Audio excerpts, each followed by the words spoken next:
नमस्कार दोस्तों। आज फिर से हम आपके सामने उत्तराखंड की जो हमारी सीरीज चल रही है उसका ये छठा वीडियो है। यानी इससे पहले 5 वीडियो हम बना चुके हैं और आप प्लेलिस्ट में क्रमशः उनको देख सकते हैं।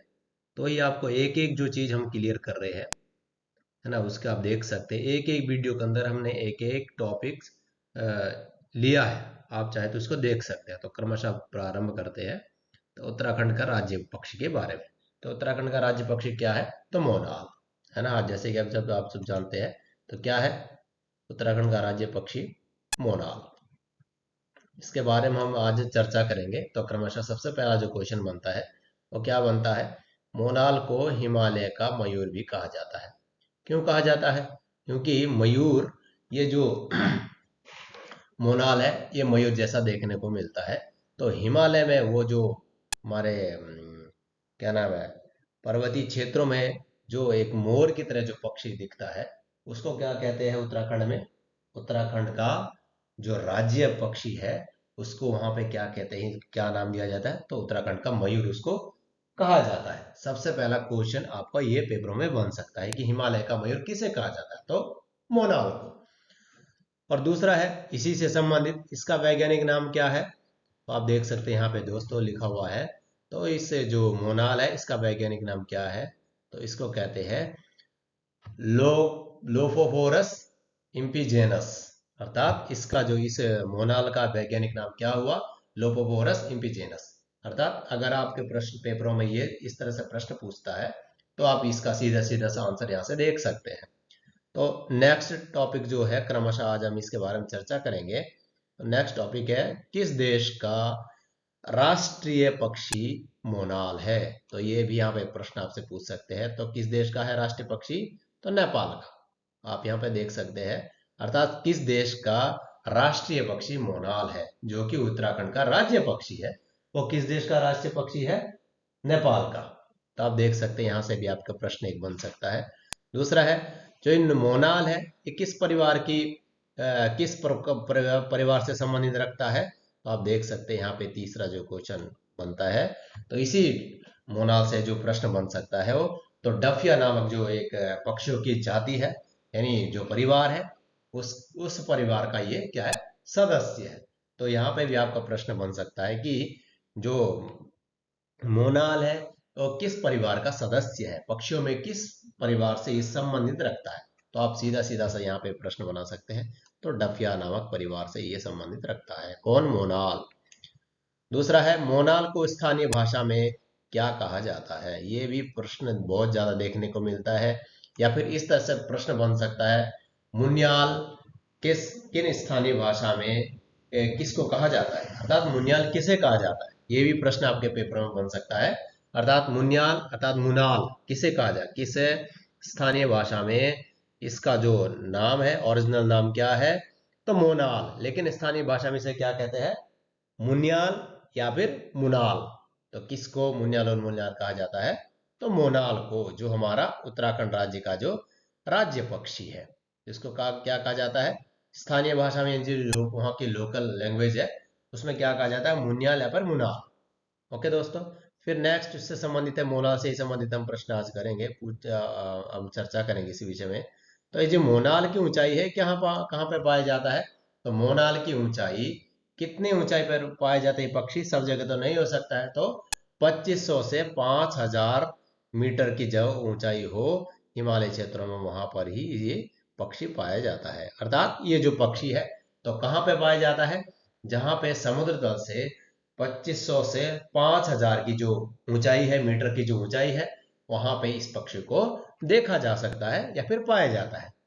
उससे संबंधित ये प्रश्न एक और बन सकता है कि मोनाल जो इसकी प्रजातियां हैं, कौन कौन सी प्रजातियां हैं? तो आप देख सकते हैं मोनाल फेजेंट परिवार का पक्षी भी है। ये अलग अलग प्रश्न यहाँ पे बन सकते हैं, अलग अलग नामों से बनते हैं। तो आप देख सकते हैं किस फेजेंट परिवार का पक्षी भी है। और मोनाल की अन्य जो प्रजातियां हैं वो तो कौन कौन सी है आप देख सकते हैं यहाँ पे।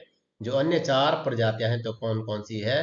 तो है सेक्रेटरी, ल्यूरी एवं ल्यूफोफोरसेंस आदि प्रजातियां। जो एक हमारी मोनाल है अर्थात एक ही पे लेंस है, सेक्रेटरी है, सेकेलेटरी है और क्यूरी है और ल्यूकोवोरस इत्यादि आदि इसकी क्या है, 4 प्रजातियां हैं।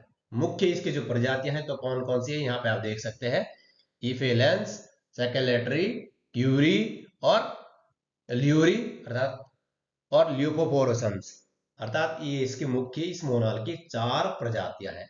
और किस परिवार का सदस्य है, सबसे पहले डफिया और फेजेंट परिवार का ये सदस्य है। और कितनी ऊंचाई पर पाया जाता है, तो 2500 से 5000 मीटर की ऊंचाई पर, ऊंचाई वाले क्षेत्रों में ये देखा जाता है और पाया जाता है। दूसरा है मोनाल, जैसे कि हमने ऊपर प्रश्न देखा था कि किस देश का राष्ट्रीय पक्षी है, तो नेपाल का। लेकिन हमारे देश में जो हमारे अन्य जो प्रदेश है वहां पे इसको भी अन्य किन नामों से जाना जाता है, जैसे कि उत्तराखंड में स्थानीय भाषा में इसको मुन्याल या फिर मुनाल कहा जाता है। लेकिन कश्मीर आदि जो प्रदेश है, हमें आगे देखते हैं प्रश्न के अंदर, कश्मीर में मोनाल को क्या कहा जाता है, तो क्या कहा जाता है, तो सुनाल। अर्थात कश्मीर जो हमारा प्रदेश है वहां पे इसको किस नाम से पुकारा जाता है, तो सुनाल। और हिमाचल प्रदेश में इसको किस नाम से पुकारा जाता है, तो नेलुगिरी नाम से अच्छा नेलुगिरी नाम से इसको पुकारा जाता है। किसको, तो मोनाल को। कश्मीर में किस नाम से, सुनाल नाम से, और हिमाचल प्रदेश में नीलगिरी नाम से पुकारा जाता है। और सिक्किम में इसको किस नाम से पुकारा जाता है, तो चामदोंग नाम से पुकारा जाता है। किस नाम से पुकारा जाता है दोस्तों, तो सिक्किम में इस मोनाल पक्षी को चांगदाम कहते हैं। अर्थात जैसे कि कश्मीर में इसका नाम भिन्न है लेकिन प्रजाति वही है मोनाल, जैसे उत्तराखंड में इसका नाम मोनाल है तो, और कश्मीर में इसको सुनाल कहा जाता है। आप इसका भी सीधा सीधा सा प्रश्न बन सकता है कि कश्मीर में मोनाल को किस नाम से पुकारा जाता है, तो सुनाल नाम से पुकारा जाता है। और हिमाचल प्रदेश में इसको किस नाम से पुकारा जाता है, तो नेलुगिरी नाम से पुकारा जाता है। और सिक्किम में हम देखते हैं तो सिक्किम में इसको किस नाम से पुकारा जाता है, तो सिक्किम में इसको चांगदांग नाम से पुकारा जाता है। किससे पुकारा जाता है दोस्तों, तो चांगदांग नाम से पुकारा जाता है। फिर जो हमारा पड़ोसी देश है जैसे कि भूटान है, नेपाल इत्यादि, नेपाल का तो ये राष्ट्रीय पक्षी है, तो भूटान में इसको किस नाम से पुकारा जाता है, आप देख सकते हैं दोस्तों। अर्थात ये जो पक्षी है ये भूटान में भी पाया जाता है परंतु वहां पे इसका नाम भिन्न है। जैसे कि उत्तराखंड में मोनाल है या फिर मुन्याल है, लेकिन जो भूटान में इसको किस नाम से पुकारा जाता है दोस्तों, तो बूप नाम से पुकारा जाता है। किस नाम से पुकारा जाता है, तो बूप नाम से पुकारा जाता है। दूसरा है जब नेपाल में इसको अगर राष्ट्रीय पक्षी है तो वहां पे किस नाम से पुकारा जाता है, तो नेपाल में उसको पुकारा जाता है, किस नाम से पुकारा जाता है, नेपाल में इसको डंगर नाम से पुकारा जाता है दोस्तों। अर्थात जो सिक्किम में इसका नाम भिन्न है, नेपाल में इसको भिन्न नाम से पुकारा जाता है और कश्मीर में इसको भिन्न नाम से पुकारा जाता है। और उसी तरह से नेपाल में इस ये जो पक्षी है ये क्या है, नेपाल का राष्ट्रीय पक्षी है परंतु इसको किस नाम से पुकारा जाता है, तो आप यहाँ पे देख सकते हैं नेपाल में इस पक्षी को किस नाम से पुकारा जाता है, तो डंगन नाम से पुकारा जाता है। किस नाम से पुकारा जाता है दोस्तों, डंगन नाम से। और भूटान में किस नाम से पुकारा जाता है, तो बूप नाम से पुकारा जाता है।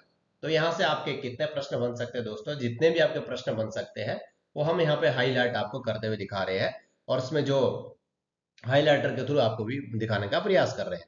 तो और इन इस पक्षी में कहाँ कहाँ पे पाया जाता है, तो उत्तराखंड के अलावा जो राज्य है कौन कौन से है, तो ये मोनाल है जो ये असम में पाया जाता है क्योंकि वहां पे भी जो ऊंचाई है वो 2500 से 5000 की ऊंचाई देखने को मिलती है, इसीलिए वहां पे भी ये पक्षी पाया जाता है। और कश्मीर में भी 2500 से 5000 की ऊंचाई होगी, इसीलिए ही उस पक्षी को वहां पे हम देख सकते हैं और प्राप्त यानी हमें वहां पे ये इस पक्षी के अवशेष भी यानी देखने को मिलता है। और हिमाचल में भी इसलिए जितने भी पर्वतीय क्षेत्र है प्रायः ये सब जगह पाया जाता है, जैसे हिमाचल है, नेपाल है, भूटान है, सिक्किम है ना, और हिमाचल इत्यादि के द्वारा। अर्थात इस मोनाल को उत्तराखंड के अलावा इन प्रदेशों में भी पाया जाता है। किन किन प्रदेशों में पाया जाता है दोस्तों, असम में पाया जाता है, कश्मीर में है, हिमाचल में है और नेपाल में। नेपाल हमारा पड़ोसी देश है और भूटान में भी इसको पाया जाता है। भूटान में इसको किस नाम से पुकारा जाता है, बूप नाम से पुकारा जाता है। और नेपाल में इसको राष्ट्रीय पक्षी होने के नाते किस नाम से पुकारा जाता है, तो डंगन नाम से पुकारा जाता है।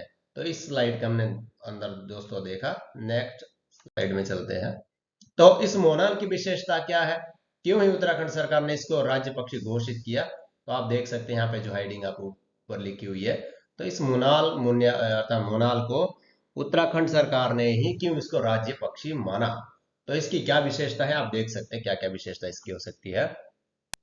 तो क्या विशेषता हो सकती है, तो आप देख सकते हैं मोनाल पक्षी सबसे पहला जो यहाँ पे हम विशेषता है, ये सबसे पहले घोंसला नहीं बनाता है। क्या करता है दोस्तों, ये कभी भी घोंसले में नहीं रहता है, यानी ये घोंसले के अंदर ये घोंसला नहीं बनाता है ना। तो ये कहाँ पे रहता है, आप देख सकते हैं सीधा सीधा सा जो ये पक्षी है। तो अगर घोंसला नहीं बनाता है तो कहाँ रहता है, तो कह रहे कि किसी चट्टान या पेड़ के छिद्र में ये क्या करता है, अंडे देता है। आप देख सकते हैं दोस्तों यहाँ पे, अर्थात ये जो पक्षी है ये पार्टिकुलर अपने लिए कोई घोंसला नहीं बनाता है। जैसे अन्य जो पक्षियां हैं अपने लिए एक पर्टिकुलर घोंसला बनाते हैं, उसमें ये अपने अंडे इत्यादि देते हैं। परंतु जो ये पक्षी है मोनाल, ये कभी भी अपने लिए घोंसला नहीं बनाता है। और जहां पे भी किसी पत्थर इत्यादि चट्टानों में जो जगह होती है, छिद्र इत्यादि होता है, वहीं पे क्या करता है, अंडे देता है। ठीक है दोस्तों, यहां से आपको क्लियर हो गया होगा आई होप। तो आगे नेक्स्ट चलते हैं। नर मोनाल पक्षी के सिर पर मोर की भांति एक कलगी होती है। ये बहुत ही इंपॉर्टेंट प्रश्न है दोस्तों। अर्थात ये देखिए, आप देख सकते हैं इस जो चित्र हम यहाँ पे दिखा रहे हैं आपको, यहाँ पे देखिए ये जो चित्र है, इसके द्वारा भी हम समझ सकते हैं कि जो मोनाल के पक्ष पर मोर की भांति क्या होता है, एक कलगी होती है। यानी उस कलगी के द्वारा ही हम क्या करते हैं, उस मोनाल को पहचान सकते हैं। ये किसकी होती है, मोर की तरह इसके सर पर कलगी होती है। और किसकी तरह होती है, तो मोर के सर पर जैसे उसका होती है शिखा, यथा शिखा मयूराणम, जैसे कि कहा जाता है जैसे मयूर की जो शिखा है वो, उसी तरह से इस मोनाल की भी क्या होती है, शिखा होती है। आप देख सकते हैं यहाँ पे दोस्तों, जो आज हमने हाईलाइट करके आपको दिखा रहे हैं, इस तरह से देखिए ये। तो सबसे पहले इसकी ये विशेषता इसीलिए हम बता रहे हैं क्योंकि किसी भी चीज की कोई विशेषता है तो सरकार क्यों इसको चुनती है। इस पक्षी की इतनी विशेषता है, इसीलिए उत्तराखंड सरकार ने या फिर नेपाल देश ने इसको अपना राज्य पक्षी, नेपाल ने अपना राष्ट्रीय पक्षी और उत्तराखंड ने इसको अपना राज्य पक्षी घोषित किया। तो इसकी कुछ विशेषता है जिसको हम देख रहे हैं क्रमशः। तो नेक्स्ट जो विशेषता है, मोनाल पक्षी में प्रजनन क्रिया वर्ष में 2 बार होती है। अर्थात ये जो वर्ष में क्या करता है, इन जो चट्टान इत्यादि में जो घोंसले यानी अपना जो घोंसला इत्यादि बनाता है, अंडे इत्यादि देता है, ये वर्ष में 2 बार करता है। कितने बार करता है दोस्तों, तो 2 बार करता है ना। वर्ष में ये क्या करता है, अंडे 2 बार देता है। यानी प्रजनन जो इसकी क्रिया है वो साल में 2 बार होती है, 6-6 महीने में, है ना। तो सबसे तो इससे संबंधित फिर दूसरा जो इसकी विशेषता क्या है दोस्तों, तो मोनाल का जो प्रिय भोजन है वो क्या है। ये बहुत ही ज्यादा इंपॉर्टेंट प्रश्न है दोस्तों। जितने भी आपके पेपरों से संबंधित प्रश्न हो सकते हैं उसको हमने यहाँ पे इंक्लूड किया है। आप देख सकते हैं क्रमशः एक एक प्रश्न पर आपके बहुत सारे प्रश्न उत्तर पेपरों में हल हो सकते हैं। तो इस मोनाल का प्रिय आहार क्या है, तो कह रहे कि आलू। क्या है इसका मुख्य फसल, तो आलू। यानी ये क्या करता है, प्रिय भोजन इसका क्या है, तो आलू खाता है बहुत ज्यादा। यानी आलू की फसलों के बहुत ज्यादा क्या करता है, नष्ट भी करता, हम बोल सकते हैं नष्ट भी करता है। और इसका जो प्रिय है, क्योंकि सबसे ज्यादा प्रिय है, जहां भी आलू दिखेगा वहां पर बैठेगा, खाएगा उसको, इसीलिए नष्ट भी करेगा। तो नेक्स्ट इसकी विशेषता क्या है, तो हिमालय पक्षियों का सिरमौर कहे जाने वाला मोनाल को वन्य जीव संरक्षण 1972 के तहत संरक्षित किया गया है। तो यहाँ पे और एक प्रश्न बन सकता है, हिमालय के पक्षियों का सिरमौर, यानी जितने पक्षी है उन पक्षियों का ही सिरमौर कहा जाता है। सबसे सुंदर सबसे अच्छा पक्षी ये कहा जाता है। जितने भी हिमालय क्षेत्रों में जितने भी पक्षी है, इन सब का क्या है, सिरमौर है। सबसे ऊंचाई पे है, सबसे अच्छा माना, सिरमौर का मतलब होता है सबसे ऊंचाई पे या फिर सबसे सुंदर, बहुत सारे इसके विशेषण हो सकते हैं। अर्थात ये सभी उनका सिर है, यानी सबसे ऊपर है और सबसे अच्छा सुंदर देखने को लगता है। इसीलिए जो हिमालय जितने भी पक्षी है उनका ही सिरमौर कहा जाता है।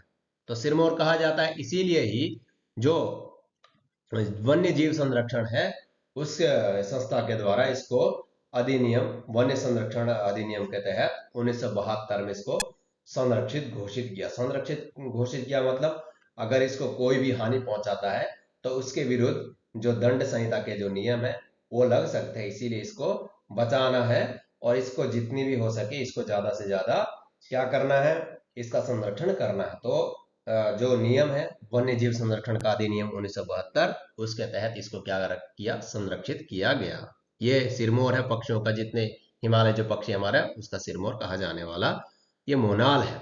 तो सर्वाधिक कहाँ पाया जाता है, तो आप यहाँ पर आ सकता है, देखिए आप सर्वाधिक मात्रा में यह मोनाल कहाँ पाया जाता है, तो केदार घाटी में पाया जाता है, क्योंकि केदार घाटी सबसे ज्यादा ऊंचाई पर है उत्तराखंड क्षेत्रों में, हम देख सकते हैं। तो केदार घाटी जो है वो बहुत ही ऊंचाई पर है, और पर्वतीय क्षेत्र भी होने के कारण भी वहां पे ये बहुत ही ज्यादा मात्रा में पाया जाता है। तो यहाँ पे पूछ पूछ सकता है आपके पेपरों में कि मोनाल सबसे ज्यादा कहाँ पाए जाते हैं, तो देखिए केदार घाटी में कहाँ पाए जाते हैं दोस्तों, तो केदार घाटी के अंदर इनकी जो मात्रा है बहुत ज्यादा देखने को मिलती है। नेक्स्ट है उसी से संबंधित जो इसकी विशेषता है, तो क्या विशेषता है, तो क्या इसमें आपके पेपरों के लिए विशेष हो सकता है, राज्य के वन जीवन संरक्षण बोर्ड द्वारा पहली बार 2008 में मोनाल की गणना कराई गई। ये बहुत ही ज्यादा इंपॉर्टेंट प्रश्न हो सकता है दोस्तों। अर्थात जो इसकी राज्य सरकार का जो संरक्षण बोर्ड है, कौन सा वन्य जीव संरक्षण बोर्ड है, इसने सबसे पहले उत्तराखंड में 2008 में इसकी गणना की। किसकी गणना की दोस्तों, तो मोनाल की। तो कब की, तो 2008 में। तो कितनी इसकी जो गणना है, तो इनको कितनी मिली, तो अभी तक इनकी जो संख्या है वो कितनी पाई जाती है, 2008 में कितनी थी इनकी संख्या, तो 919 प्राप्त हुई। यानी पूरे उत्तराखंड में इसकी कितनी कितनी कुल जनसंख्या मिली मोनाल की, उत्तराखंड जो वन्य जीव संरक्षण बोर्ड के द्वारा जब 2008 में इसकी गणना की कराई गई, यानी गणना की गई, तो इसकी कुल जो संख्या थी कितनी प्राप्त हुई सरकार को, यानी वन्य जीव संरक्षण बोर्ड को कितनी प्राप्त हुई, 919। तो आप देख सकते हैं दोस्तों, जितने भी प्रश्न हमने आज इस वीडियो में कवर किए सभी बहुत ही इंपॉर्टेंट है। और नेक्स्ट वीडियो में फिर मिलते हैं, तब तक के लिए धन्यवाद। जय उत्तराखंड, जय भारत, नमस्कार।